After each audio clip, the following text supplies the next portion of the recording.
Good day and welcome to SOFAN's online webinar series for today's presentation titled How to Get a Better Return on Your Innovation Investment. Thank you for joining us today. I'm Tina Kassler of Global Marketing at SOFAN. Today's session is titled How to Get a Better Return on Your Innovation Investment. Joining us today is Mr. Rick Eager, and Rick is a partner of Arthur D. Little and leader of the UK Technology and Innovation Management practice. He has 33 years of industrial experience, including 24 years in management consulting. He has worked extensively in innovation technology and R&D strategy, organizing performance improvement across many sectors, including rail, energy, government, nuclear, and consumer goods.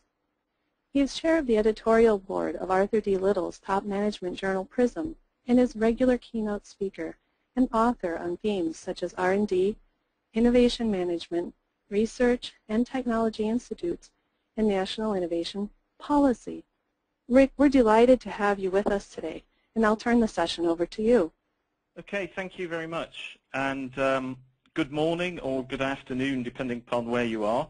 A warm welcome from me also to this webinar. And this is all about, as it says, how to get a better return on your innovation investment. And I think what's behind the notion of this is that pretty much everyone in business is already convinced, I think, that investing in innovation is a good thing. But I think a more difficult question is, what value are you getting from that investment? And what are the places where you're likely to get a better return? Are there particular areas where there seems to be a greater impact, and other areas where perhaps there's less impact? And that's really what's behind this particular study.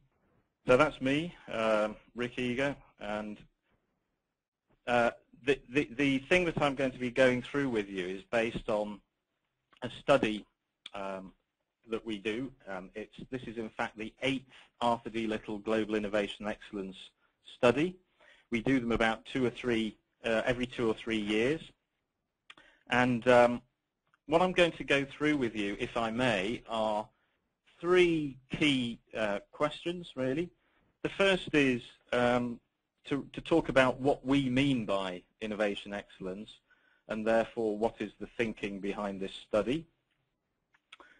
I'm then going to talk about some of the key findings and insights from this particular study in terms of what does it say about how well we innovate. And I think you'll probably see that there is still a lot of room for improvement.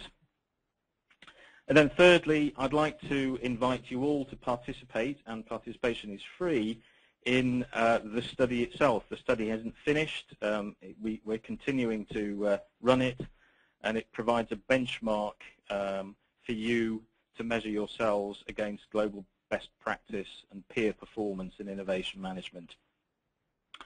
So let me go straight away into the study itself, so you know some of the background. So this particular study builds on responses from around 600 companies.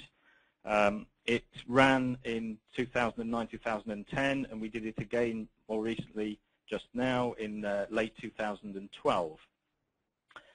It's got a pretty broad industry coverage, which you can see there on the left-hand side. In terms of geographical coverage, there is a particular focus on Europe and Asia. I think that probably reflects, Arthur D. Little's presence in those markets. We are quite small in America, so I guess that's just one of the particular features of this study. Nevertheless, we have got quite a lot of response from the US. Okay, so what do we mean by innovation excellence? And in ADL, since really the mid-90s, we've used this framework model, and it's been refined and expanded over the years.